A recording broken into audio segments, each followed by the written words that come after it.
this is my Geosynthetics podcast. In this episode, I'm with Brendan Swifte, one of the people who have been in the geosynthetics industry in the Australian market for almost 20 years. And moving forward, I think you're looking at some international growth as well. So thanks for your time, and thanks for speaking with me and my audience. Let's just start with a very generic question about your career. Where did you start it? How did you end up in the geosynthetics industry?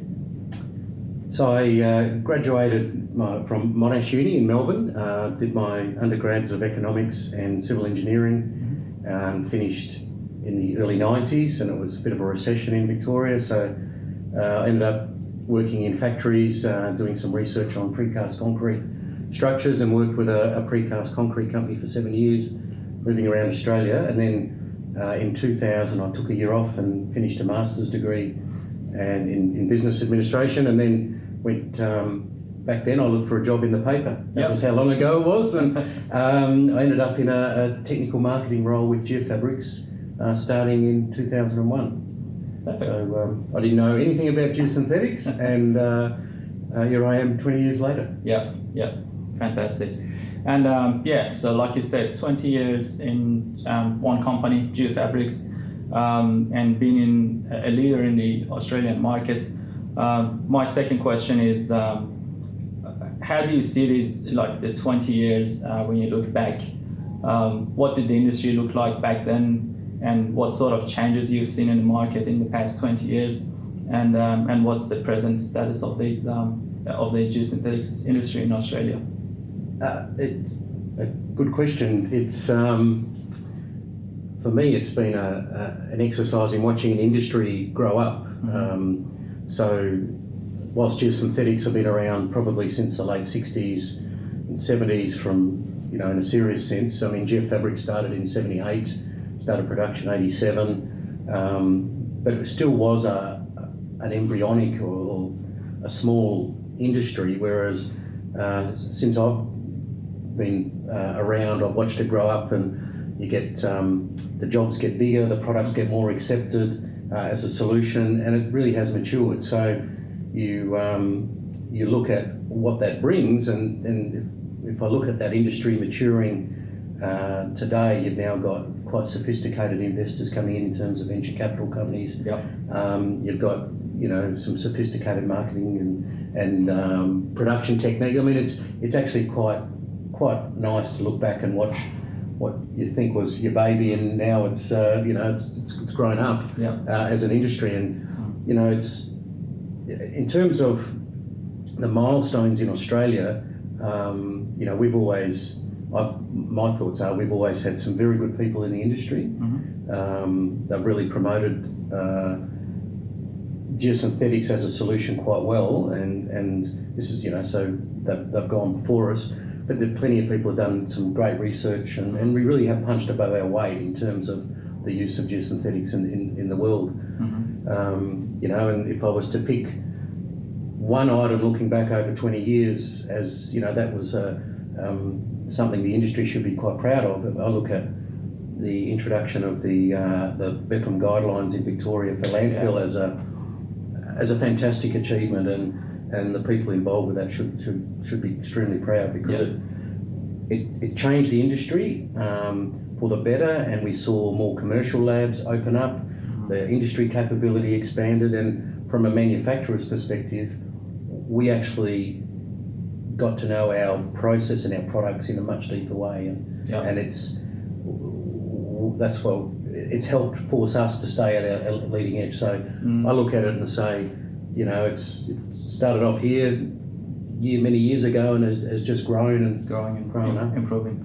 Absolutely, I think that's as you mentioned, the BEPM standard and generally maybe that acceptance within the industry is a very important change when you look at the situation in the past and the current status of the market and the industry. So that brings me to the next question, which is about like what do you think? What are a few things that you are proud of as a manufacturer and supplier of products, geosynthetics products in Australia. I know Geofabrics has been very active in different fields, not just manufacturing.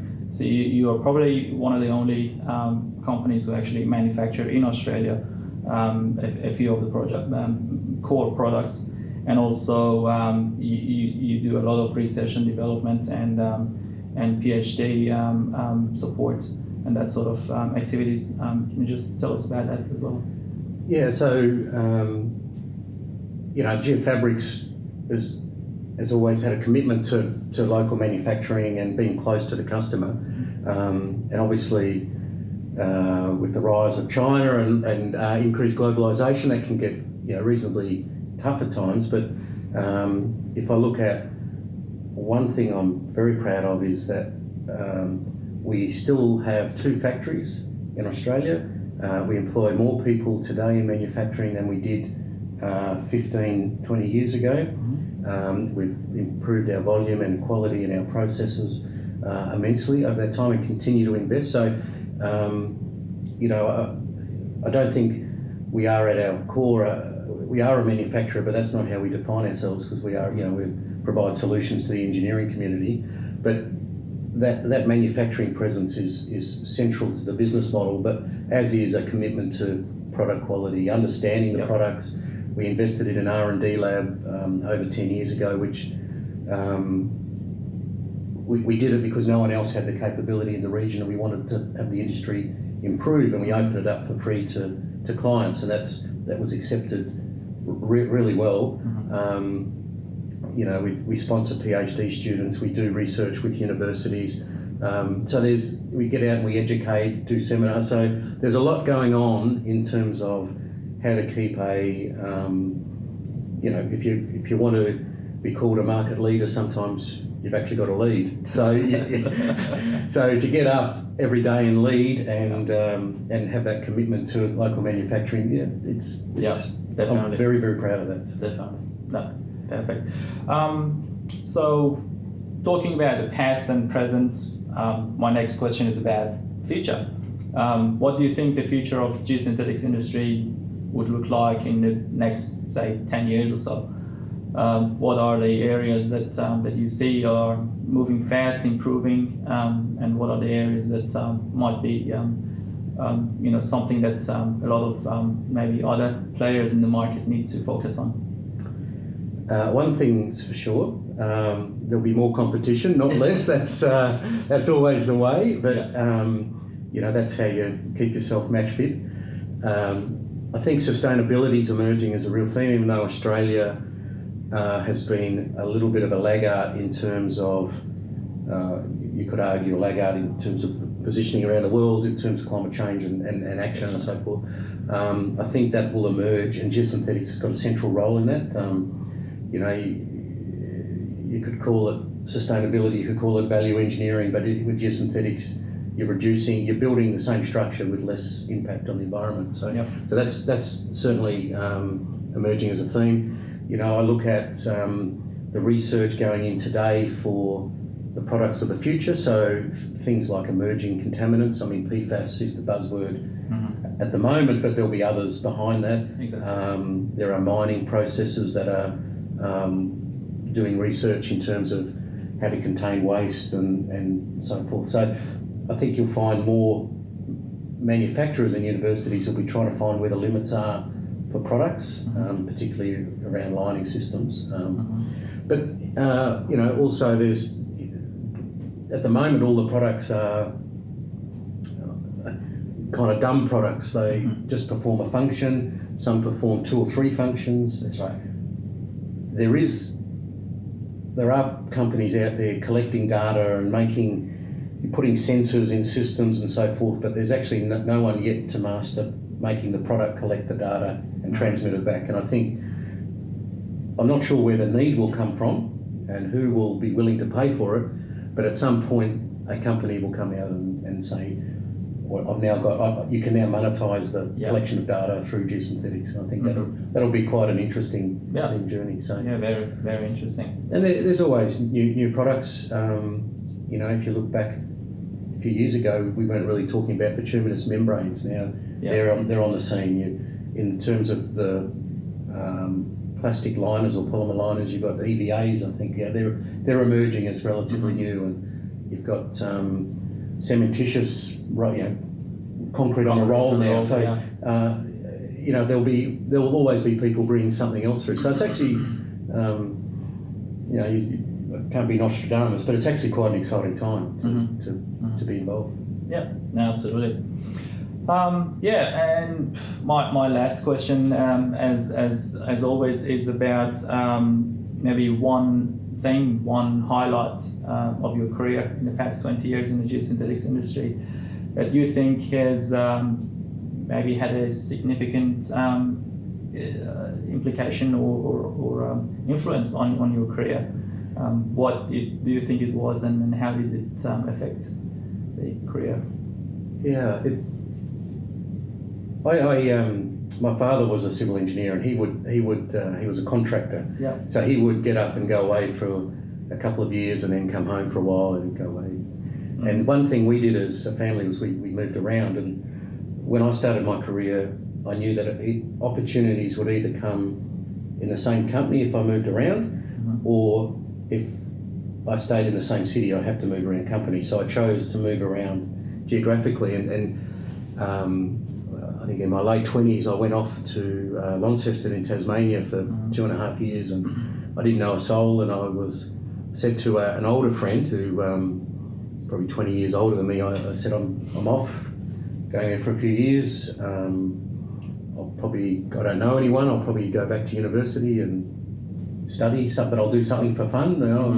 I might do political science or something a bit different, get my creative side going. Yeah. And he said to me, don't be stupid, go off and do an MBA, but I'd never heard of it, I didn't know what it was. And I started it then, and I finished it 3 or 4 years later. And if I hadn't have taken his advice, I wouldn't have then had a series of job opportunities open up. So part of it is luck and timing, but part of it is a bit of preparation and listening, and actually that's not a bad idea. I might take a bit of advice there. So so that was, and I ended up as a result of that, there was some career steps, but I ended up being put in charge as managing director of a company at 36 years of age at Geofabrics, and 33 years of age before that, just of a smaller subsidiary, and it was I didn't have a clue, but I had good people around me the whole way through, and we put it together, and you learn. But if I hadn't have taken his advice, the rest of the steps wouldn't have fallen into place. Yeah, no, I think you're perfectly right. It's a decision that you made at that time, and it has made a significant influence on your career. And 15 years as a managing director of a very successful business in Australia, I think that's a very significant achievement. Thank you. All right. Thanks for your time, Brendan, and thanks for talking to me and my audience today. Really appreciate it. Thank you. Thank